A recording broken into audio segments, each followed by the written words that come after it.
ஸ்ரீமதே ராமானுஜாய நமஹ. நம்ம இன்னைக்கு பார்க்க போறது கொங்கில் பிராட்டி. கொங்கில் பிராட்டியை பத்தி நம்ம பார்க்கலாம். கொங்கில் பிராட்டியும் அவரோட கணவரும் கொல்லேகால், இப்ப கர்நாடகால இருக்கு, அந்த கொல்லேகால்ல இருந்து ஸ்ரீரங்கத்துக்கு வந்துடுறா. கொல்லேகால்ல என்ன பஞ்சம், மழை இல்லை அங்க, அதனால அவளால் விவசாயம் பண்ண முடியல. அதனால ஸ்ரீரங்கத்துக்கு வந்துடுறா. ஸ்ரீரங்கத்துல வந்து கொஞ்ச நாள் தங்குறா. அப்படி தங்கியிருந்த காலத்துலதான் கொங்கில் பிராட்டிக்கு ராமானுஜரை பத்தி தெரிய வருது. அதாவது தினம் பாக்குறா, ராமானுஜர் பின்னாடி இத்தனை பேரும் அவருடைய சிஷ்யர்கள், அவ்வளவு சிஷ்யர்கள், அவ எல்லாரும் போறா. எல்லா பெரிய பெரிய மனுஷாலாம் வந்து அவரை சேவிக்கிறா. அப்படின்னா இவர் வந்து எவ்வளவு பெரிய ஆச்சாரியனா இருந்தா இப்படி ஒரு அவருக்கு வந்து ஒரு அவர் மேல ஒரு அபிமானம், அவர் மேல அப்படி ஒரு மரியாதை அப்படின்னு சொல்லிட்டு அப்படியே ஆச்சரியப்பட்டு பாப்பா தினமே. அதை எப்படி பாப்பான்னா, தினம் வந்து சுவாமி ராமானுஜரோட திருமாளிக்கு வாசல வந்து நின்றுவா. நின்று அப்படியே எட்டி பார்த்துட்டே இருப்பா. அதுக்கப்புறம் ஒரு நாள் என்ன ஆகுதுன்னா, அவ உள்ள போய் கேக்குறா ராமானுஜர் கிட்ட, இந்த மாதிரி இத்தனை பேர் வராளே, நீங்க ஒரு சன்னியாசியாச்சு, என்ன அவெல்லாம் உங்ககிட்ட கத்துக்கிறா என்ன அப்படி எல்லாம் சொல்லி கேட்கிறாரு. அப்ப ராமானுஜர் சொல்வார், அவளுக்கு வாழ்க்கை எப்படி வாழணும் எல்லாமே அவன்தான், அவன்கிட்ட சரணடைந்து அவன் தான் எல்லாத்தையும் நடத்துறான், இந்த ஒரு இதைதான் நான் சொல்லித்தரேன் எல்லாருக்கும் அப்படின்னு சொல்றாரு. அப்போ அவ வந்து அவகிட்ட கேக்குறா, நானும் உங்களோட சிஷ்யா ஆயிடணும் அப்படின்னு. அவளுக்கு பஞ்ச சம்ஸ்காரம் பண்ணி வைக்கிறார். அப்பதான் அவளுக்கு கொங்கில் பிராட்டின்ற நாமமே கிடைக்கிறது. அவ போயிடுறா. அப்புறம் கொஞ்ச நாள்ல என்ன ஆயிடுதுன்னா, கொல்லேகால்ல மழை வந்துருத்து. அதனால அவ திருப்பியும் போய் அங்க விவசாயம் பண்ணலாம் அப்படின்ட்டு அவ கிளம்புறதுக்காக ரெடி பண்றா. அப்போ கொங்கில் பிராட்டி வந்து ராமானுஜர்கிட்ட வந்து சொல்றா, இந்த மாதிரி நாங்க ஊரை விட்டு கிளம்புறோம், நாங்க போறோம்னு. ஆனா எனக்கு உங்ககிட்ட இருந்து ஏதாவது எடுத்துன்னு போனோம் உங்க ஞாபகமார்த்தமா அப்படின்னா. அப்ப அவர் சொல்வா, நான் சன்னியாசி என்கிட்ட என்ன இருக்கு அப்படின்னு. அப்போ அவ திருப்பா பாத்துடுறா, அவரோட பாதுகையை பார்த்துட்டு கேட்கறா, இல்ல உங்களோட திருப்பாதுகையை கொடுங்கோ, நான் இதை எடுத்துன்னு போறேன் அப்படின்னு சொல்றா. சரி அப்படின்ற அவ அதை எடுத்துன்னு போறா. எடுத்துன்னு போய் அது பொக்கிஷமா வச்சுட்டு இருக்கா. அப்படி காலம் போயிடுறது. இங்க வந்து ஸ்ரீரங்கத்துல அந்த கிருமி கண்ட சோழனால ராமானுஜருக்கு நிறைய தொல்லைகள் வருது. அதனால ஒரு சமயத்துல என்ன ஆயிடுது, ராமானுஜரே ஊரை விட்டு கிளம்பும்படியா ஆயிடுறது. புறத்தாழ்வான் அவரை வந்து அவருக்கு வெள்ளை வஸ்திரத்தை கொடுத்து நீங்க இந்த ஊரை விட்டு போயிடுங்க சொல்லிட்டு தான் வந்து காவி வஸ்திரத்தை போட்டுண்டு அந்த ராஜாவோட அரண்மனைக்கு போயிடுறாரு.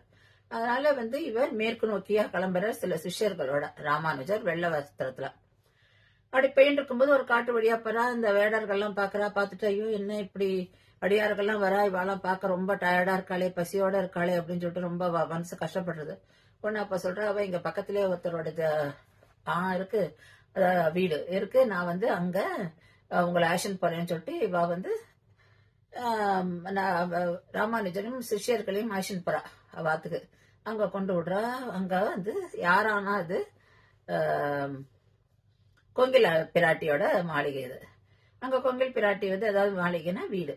அங்க வந்து கொங்கில் பிராட்டி இவளை பத்தி இவ்வளவு வைஷ்ணவ அடியாள் வந்திருக்காளே, நம்ம வந்து அவளுக்கு நன்னா பண்ணி போடணுமே அப்படின்னு சொல்லிட்டு அவ வந்து தலிகை பண்றதுக்கு ஆரம்பிக்கிறா. தலிகைன்னு பண்ணிடுறான். பண்ணிட்டா ராமானுஜர் வந்து சிஷ்யர்கிட்ட கேட்கிற, இவ வந்து என்ன பண்றா, பெருமாளுக்கு அம்சம் பண்ணா அவருக்கு என்ன, பெருமாளுக்கு பண்ண பிறகு அவர் சாப்பிடுவார், அதனால அது பண்றாளா, அந்த அவரோட அந்த பழக்க வழக்கங்கள் பாத்துக்கோங்க அப்படின்னு சொல்றாரு. அப்போ இவ வந்து போய் பாக்குறா சிஷ்யர்கள் என்ன பண்றான்னு. அவ ஏதோ ஒரு பெட்டியை திறந்து முடி அதுக்குதான் அம்சம் பண்றா. இப்ப வந்து சிஷ்யர்கள் வந்து சொல்றா ராமானுஜர்கிட்ட. இப்ப ராமானுஜர் வந்து அப்படின்னா அவரை சாப்பிட முடியாது, ஏன்னா பெருமாளுக்கு திருவாராதனை பண்ணாம பெருமாளுக்கு அம்சம் பண்ணாம. அப்போ வந்து அவகிட்ட கேக்குறா, கொங்கில் பிராட்டி கிட்ட, நீ என்னது அதுக்குள்ள வச்சு ஏதோ பாக்குறே திறந்த அப்படின்னு. அப்போ சொல்வா, இல்ல இது வந்து ராமானுஜருடைய பாதுகை அப்படின்னு. உனக்கு எப்படி கிடைச்சது அப்படின்னு. இல்ல நான் அங்க இருந்தேன் கொஞ்ச நாள், நான் அவருடைய சிஷ்யதான், அவர்கிட்ட இருந்தான் வாங்கிட்டு வந்தேன், அதை தான் நான் வச்சு வந்து எனக்கு வந்து அதுதான் பெருமாள், அதை தான் நான் வச்சுட்டு இருக்கேன் அப்படின்னு சொல்லிட்டு அதை தான் நான் பூஜிக்கிறேன் அப்படின்னு சொல்றான். அப்போ அவ சொல்றா, சரி இப்ப வந்து உனக்கு ராமானுஜரை பார்த்தா அடையாளம் கண்டுபிடிப்பியா, நீ சொல்வியான்னு. சொல்லுவேன் நான். சரி இங்கேயே தான் இருக்காரு, நீ வந்து பாரு அப்படின்னு. அப்போ வந்து ஒரே இருட்டா இருக்கும். அதனால கையில அந்த குட்டி ஒரு லாந்தர் விளக்குன்னு அதை வச்சுட்டு அவ அப்படி ஒத்துரா பாதங்களை பார்த்துட்டே போறா.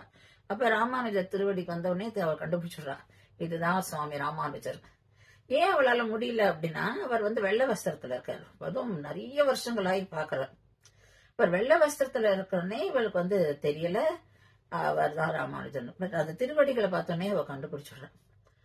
அப்புறம் சுவாமி கிட்ட மன்னிப்பு கேட்கிறா. அதாவது உடனே அவளை ரெகக்னைஸ் பண்ண முடியலையே அப்படின்னு சொல்லி.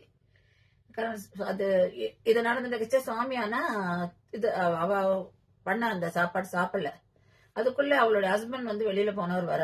அப்போ இவ ரொம்ப மனசு கஷ்டப்பட்டு அழறா. இந்த மாதிரி வந்து பட்னியோட இருக்காரு, ஒண்ணுமே சாப்பிடல, இந்த மாதிரி ஆச்சு அப்படின்னு. அப்ப அவர் என்ன பண்ண, அவர் அது மட்டும் பஞ்ச சம்ஸ்காரம் பண்ணல. அவளாவது இந்த சம்பிரதாயத்துக்குள்ள வரல. அவர் ரொம்ப அதாவது அதுல ஈடுபாடு இல்லாம இருந்தார். ஆனா இப்படி வந்து அவர் வந்து பட்னியோட இருக்காரு, அந்த அவர் அப்படி ஒண்ணுமே சாப்பிடாம இருக்கிறது பாக்குறதுக்கு அவருக்கு வந்து மனசு தாங்காம அவர் என்ன பண்றார், இல்ல நான் வந்து இப்பவே பஞ்ச சம்ஸ்காரம் பண்ணிக்கிறேன், நான் வந்து தளிகை பண்ணி போடுறேன் அப்படின்னு சொல்லிட்டு ராமானுஜர்கிட்ட அங்க பஞ்ச சம்ஸ்காரம் பண்ணிக்கிறார்.